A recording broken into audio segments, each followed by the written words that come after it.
je me suis pas fixée de coller, non, je me suis fixée de faire un bon film. Donc essayer de faire un bon film, c'est au contraire essayer d'être libre en fait, de s'affranchir et d'être fidèle pas de manière scolaire quoi, fidèle pas bon élève quoi, fidèle à ce que le film, enfin ce que le roman avait de plus essentiel, je dirais, de plus profond. Et Maëlys, c'est quelqu'un de très humain et de très intelligent et donc elle nous a laissé libres, Gilles Torrent et moi, parce que c'était la condition pour s'approprier cette histoire. Votre fils Simon a eu un grave accident de la route. Mais je comprends rien.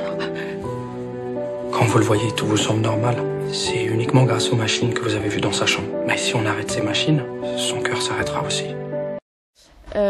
Parce qu'il m'a profondément touchée, tout simplement. Je l'ai découvert à sa sortie janvier 2014 et j'étais très impressionnée, très bouleversée par cette histoire.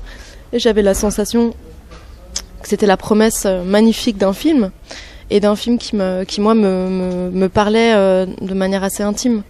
Je pense que c'est une clé pour adapter un roman, c'est de se sentir proche des obsessions, des choses qui hantent en fait l'œuvre et qui nous hantent aussi, et c'était le cas.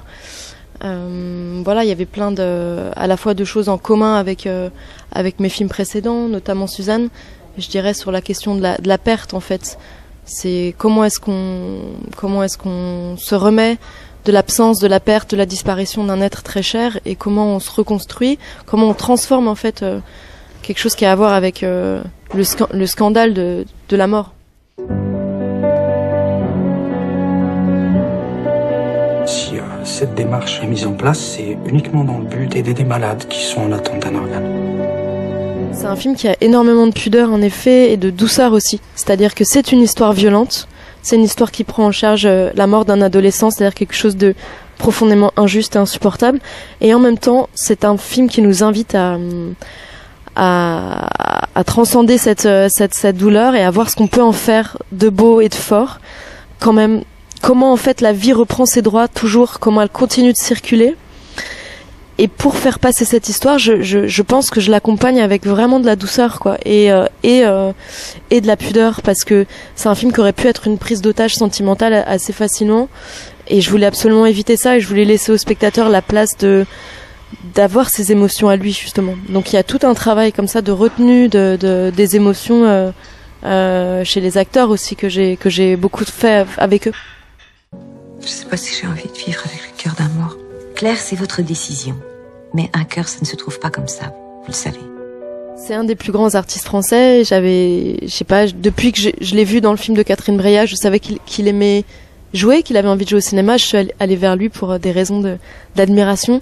Et puis parce que je sais pas, pour moi c'est quelqu'un qui est tellement intègre, tellement sincère dans sa vie en fait, dans son travail d'artiste. Je savais qu'il allait m'apporter ce vécu-là, cette vérité-là.